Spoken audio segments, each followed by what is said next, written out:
For more on this, we're joined in London by economist and author of The Lonely Century, Noreena Hertz. Noreena, welcome back to The Drum. Thank you, Julia, for having me back on. What an interesting conversation that really speaks to a lot of my insight and research. Yes, exactly. And I'm obviously, I really want to talk to you about how, I thought the insights in your book about how loneliness can lead to extremism were really fascinating. But before we get into that, can you talk us through the mouse study that you refer to? Yes. So there was research done with mice, and researchers observed that when they put a mouse in a cage, the longer the mouse was left alone in its cage, the more violent and aggressive it was to a new mouse when the mouse was introduced into the cage.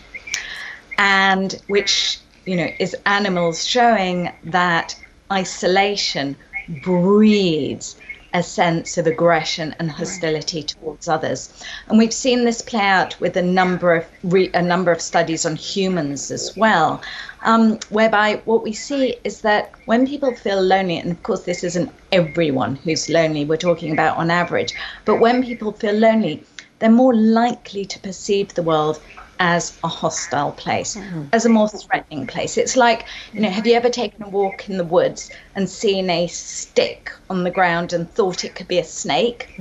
Well, that's, for lonely people, how the world seems. It seems a world full of snakes, not sticks. And there was actually research done on siblings in the UK, and they found that siblings who lived in the same neighbourhood, the lonelier sibling perceived the neighbourhood as more threatening and hostile. And what happens, of course, and this speaks to what Pat was talking about in Suelette, what happens is that you have a constituency who already are feeling lonely, disproportionately lonely and isolated, particularly white working class men, but not exclusively, of course. So you already have this group, and then you have communities emerging who are fueling this anti-other rhetoric and also weaponizing community, delivering belonging, but of course a very excluding and exclusive kind. Yes, and you say in your book that you think right-wing populists are very good at providing solutions to people who are lonely. Why is that? Well, whether they are real solutions or not is debatable, but the illusion of solutions. Firstly, because right-wing populists, more than any politicians in recent times, have understood the need for a rhetoric of community. So if you think about whether we were talking about Trump's rhetoric or Le Pen's rhetoric in France or other right-wing populists across the globe, they use the rhetoric of community. They talk about we. They talk about you, the forgotten people. I am hearing you. So they speak very clearly to that. But also they've proven very skilled at delivering what we might think of as a theatre of community, rallies, events, get-togethers, online as well as offline, whereby they're really kind of delivering this semblance of community. So it's partly speaking to that sense of marginalization that we know a lot of people legitimately have. It's partly about delivering theatres of community. And it's partly about speaking to that sense of anti-otherness, anti-other and fear of other that we know that lonely people disproportionately have. And it's that combination that plays out effectively, whether we're talking about right-wing populist politicians or QAnon or incel movements or etc. Yes. Now, Pat, I can see you nodding your head firmly there, because this is what you found as well, right? If we talk about solutions to this, fostering community is a strong one. Yeah, and that's the thing. As I said before, you've got to think about when you fall out of, if it's a cultural group that you're part of and you fall out of that, you're left on your own. If it's, socioeconomic issues, you fall out and you're left on your own.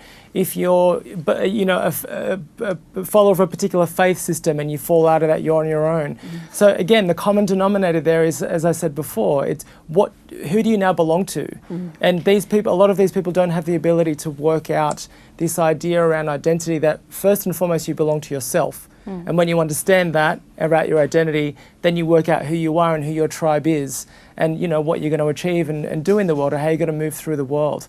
So I really find it fascinating that no matter what the sort of extreme is, far right or left or in the middle or any of those sort of examples I gave before, there's always that common denominator of I don't understand who I am, how I'm supposed to feel, what I'm supposed to think, where I belong in the world and what my place is. But Grace? Yeah, I think part of the problem is, though, that one person's belonging or one community's sense of belonging doesn't have to come at the expense of another. We've heard that. The other panellists speak to that, about it, it being not about division, because it's evil that thrives on division. Not a community based on opposition, but so on what you have in common. Yeah, it's one thing to have a community, but if that success of the community or happiness of the community comes at the expense of another, there's the problem there.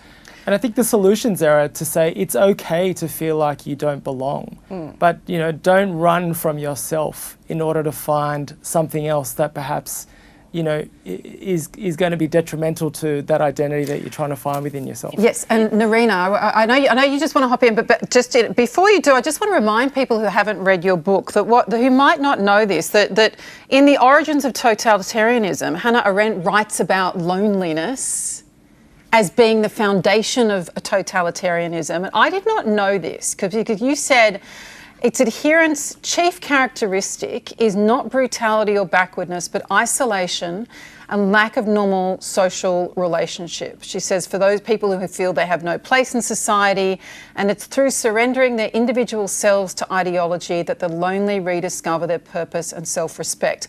I was completely fascinated by the research that you dug up there from her and what that tells us about some of those dangers.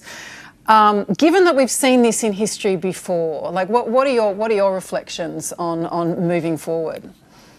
Yes, and of course Hannah Arendt was talking about the very extreme case of the origins for the rise of Nazi Germany. Yes. But I think moving forward, the first thing is it's essential to recognise that loneliness has, economic and technological drivers, that loneliness is political as well as personal, which means, and its drivers are structural, which means that there are really important steps that governments can and need to take here.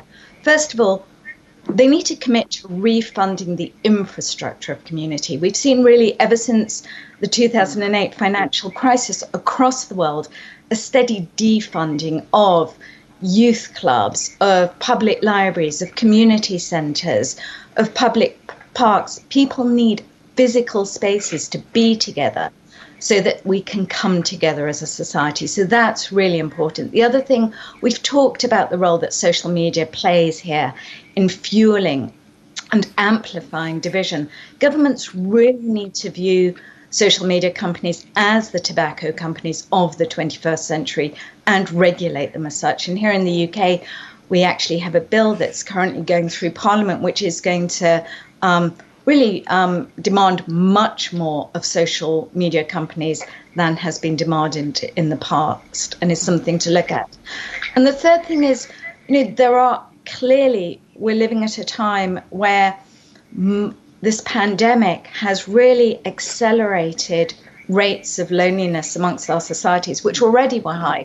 Already in Australia, before the pandemic, 1 in 10 Australians said that they felt lonely.